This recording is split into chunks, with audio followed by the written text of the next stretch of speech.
Saya divonis oleh psikiater mengidap anxiety, gelisah yang berlebihan mungkin ya. Kemudian saya selalu merasa cemas kalau bertemu banyak orang, takut pergi sendiri.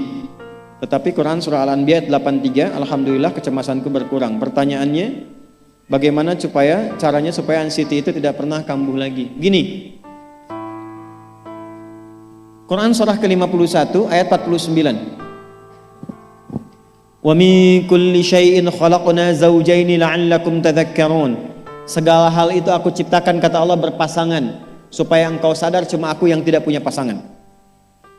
Sehat lawannya apa, Bu? Sakit. Senang lawannya apa?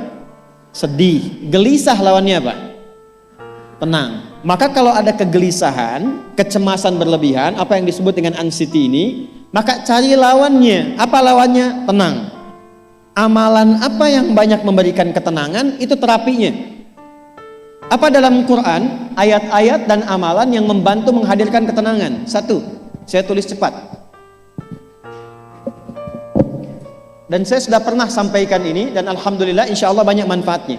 Satu, Quran surah 13 ayat 28. Amalannya dua, Quran surah ke-20 ayat 14.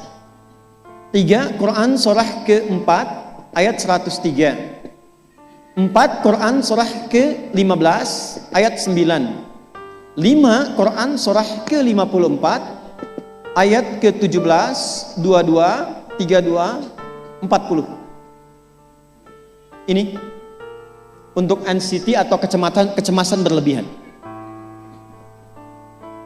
1, Quran surah 13 ayat 28. Perhatikan kalimatnya. Pelan-pelan, Bu. Ibu kalau gelisah, cemas itu adanya di hati atau di fisik? Dari hati baru mengalir ke pikiran kan? Baik, perhatikan bagaimana cara menenangkan hati sehingga pikiran ikut tenang. Ini langsung dari Allah. Ala bidzikrillahi tatma'innul qulub. Kata Allah, ala, yakinkan pada dirimu. Fokus. Ala itu harful istikhbar wa taukid, huruf yang berfungsi membuka informasi dan meyakinkan. Jadi kalau ibu ingin tenang, ada yang divonis cemas berlebihan, anxiety, pertama kata Quran mesti yakin dulu nih. Lawan itu yakinkan pada diri. Bidzikrillahi, dengan banyak meningkatkan zikir kepada Allah, tatmainnul qulub, dampaknya ke hati memberikan ketenangan. Jadi rumus cepat menghilangkan kegelisahan, obat yang pertama kata Al-Quran, zikrullah. Apa obatnya? Amalan zikrullah ada 4. Amalan zikrullah ada 4. 1, saya lompat dulu ke yang paling cepat, yang paling gampang, yang paling mudah. Quran surah ke-4 ayat 103. فَإِذَا قَضَيْتُمُ الصَّلَاةَ فَاذْكُرُوا اللَّهَ. Maka jika engkau telah tuntas mengerjakan salat, berzikirlah kepada Allah. Ibu kalau sudah salat ada zikir? Ya, subhanallah, alhamdulillah, Allahu akbar, astagfirullah, ada itu? Hafal ya? Itu yang paling gampang. Kalau sedang cemas, keluarkan zikir pertama dalam bentuk kalimat thayyibah. Apa kalimat pertama yang dibaca setelah salat? Bukan. Astagfirullah. Assalamualaikum warahmatullah. Assalamualaikum warahmatullah. Astaghfirullah. Astaghfirullah. Astaghfirullah. Allahumma antas salam wa minkas salam. Tabarakta ya dzal jalali wal ikram. Kalau ingin agak panjang, boleh. Ada yang versi panjangnya. Ya astaghfirullahalazim alladzi la ilaha illa huwal hayyul qayyum wa atubu ilaih. Baca 3 kali. Allahumma antas salam wa minkas salam wa ilaika ya'udus salam. Fahayyina rabbana bis salam wa adkhilna al jannata daras salam. Tabarakta ya dzal jalali. Yang pertama versi singkat, yang kedua digabung dengan doa versi panjang. Kalau sedang gelisah, bacakan cepat, tapi harus yakin, karena kalimat Qurannya mesti yakin. Astagfirullah, astagfirullah, astagfirullah. Jangan cuma di lisan sambil ingat Allah. Enggak, ini nggak main-main ya, ini nggak main-main. Jadi begitu sedang gelisah, cemas berlebihan, merasakan cemas, anak gimana belum datang, astagfirullah. Tapi sampaikan ke jiwa, ingat Allah, astagfirullah. Astagfirullah. Sampai terjadi perubahan dalam hatinya, merasakan ketenangan. Astagfirullah, astagfirullah. Kalau itu belum tuntas, ambil wudhu. Amalkan yang kedua, Quran surah ke-15 ayat yang ke-9.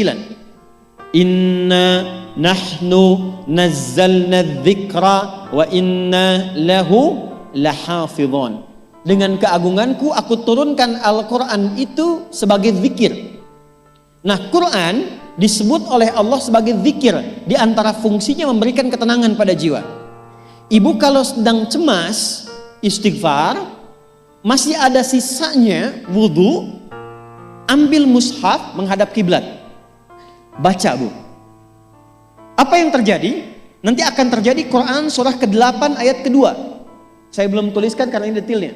Innamal mu'minuna alladzina idza dzukirallahu wajilat qulubuhum wa idza tuliyat 'alaihim ayatuhu zadatuhum imana wa 'ala rabbihim yatawakkalun. Sepanjang ada insan beriman, kata Allah, dia dibacakan kepadanya Quran atau bahkan dia membaca sendiri, akan ada getaran pada jiwanya, meningkat imannya, tersambung hubungannya dengan Allah. Yang paling dahsyat, ibu ambil wudhu, buka mushaf, baru dibuka mushafnya, kok tiba-tiba ayatnya sesuai dengan apa yang kita rasakan. Kadang terjadi begitu. Lu tiba-tiba ibu baca aja ibu baca. Tapi bacanya bukan cuma di lisan, sambungkan lisan dengan kolbu. Kalau tahu, cari surat-surat yang sesuai dengan kebutuhan. Misal, maaf ya Bu ya, ada yang menganggap misalnya ibu nggak punya kelebihan, ditinggalkan oleh teman, dikecilkan bahkan oleh pasangan sendiri, buka surat Ad-Duha, buka surat Al-Insyirah, 2 aja dulu. Baca dengan tulus, mengalir ke hati. Begitu ibu bacakan Wad-Duha wal-laili idza saja ma wadda'aka rabbuka wa ma. Perhatikan, rasakan surah itu diturunkan untuk ibu. Karena begitulah cara baca Quran. Kata para ulama, kalau kita ingin merasakan kenikmatan baca Al-Quran, rasakan saat baca surat itu diturunkan untuk kita. Maka cara bacanya akan beda. Wadduha, demi segala kenikmatan yang telah aku berikan kepadamu, seperti engkau nikmat merasakan cahaya duha, aku bersumpah. Walaili idza saja, dan demi semua kesulitan yang kau rasakan sekarang seperti gelapnya malam. Ma wadda'aka rabbuka wa ma qala. Hei, tanamkan pada hatimu yang paling dalam, aku tidak akan pernah meninggalkanmu dan engkau tidak seperti apa yang orang-orang lain katakan. Kalau ibu rasakan baca Quran seperti itu, hilang gelisah. Masih ada lagi kegelisahannya, menghadap ke arah kiblat, tunaikan sholat. Sholatnya apa saja? Sesuai dengan waktunya. Kalau duha, duha. Kalau nggak ada waktu khusus, ambil wudhu, sholat mutlak. Sholat wudhu, menghadap ke kiblat. Lalu maaf, saya tutup, saat sujud, tumpahkan semua kegelisahan itu dalam sujud. Tumpahkan semua, sampai air matanya mengalir. Gak apa-apa, tumpahkan semua. Nanti rasakan perubahan yang terjadi setelah sholat tuntas dikerjakan. Karena sholat mengumpulkan semua jenis zikir ini. Istighfar ada dalam sholat? Ada. Ya, ibu ruku sujud baca istighfar. Subhanakallahumma bihamdika Allahumma ighfirli. Subhanallah ada? Alhamdulillah ada? Allahu Akbar ada? Dalam sholat baca Quran? Al-Fatihah itu Quran. Semua ada. Sudah? Yang terakhir, biasanya kalau sudah selesai sholat, ketenangan awal itu muncul. Tapi setelah itu kadang-kadang muncul lagi, kalau belum tuntas semua. Maka praktekkan isi surat Al-Insyirah. Ini penutupnya. Inna ma'al usri fa inna ma'al usri. Apa artinya insyirah? Insyirah itu suasana hati yang lapang, selapang-lapangnya seakan-akan gak ada beban lagi. Maka kata Allah, kalau hatimu ingin lapang dan tidak pernah merasakan ada beban lagi, maka perhatikan. Alam nashrah. Hei, masa engkau merasa cemas, gelisah dan berlebihan hanya karena masalah yang sekarang kau hadapi? Bukankah dulu banyak ribuan masalah yang telah aku selesaikan? Jadi kalau ibu mengalami masalah sekarang, jangan sampai larut sedih dengan masalah yang sekarang. Yakin dulu pun banyak masalah selesai juga. Alam nashrah. Lalu apa yang harus dilakukan? Kata Allah, seberat-beratnya beban, tanamkan keyakinan pada jiwamu. Inna ma'al usri, semua ini pasti selesai. Pasti ada solusinya. Pasti selesai. Inna ma'al usri yusra itu bahasa singkatnya begini, pasti selesai. Pasti tuntas. Yakin Allah sudah jamin pasti tuntas. Jelas? Jadi kalau sedang punya persoalan, yakinkan pada diri kita masing-masing, ini pasti selesai. Insya Allah ada solusinya. Gak mungkin Allah titipkan kalau saya tidak sanggup menjalaninya. La yukallifullahu nafsan illa, maka lakukan yang ini dan secara kontinu. Terapinya ini aja. Terapinya ini aja. Gelisah lagi, zikir lagi. Gelisah lagi, buka Quran. Sampai itu hilang, tapi itu tidak akan pernah hilang kalau ibu gak yakin bisa mengatasinya. Karena itu hurufnya dibuka dengan ala, yakinkan, itu hilang. Jelas?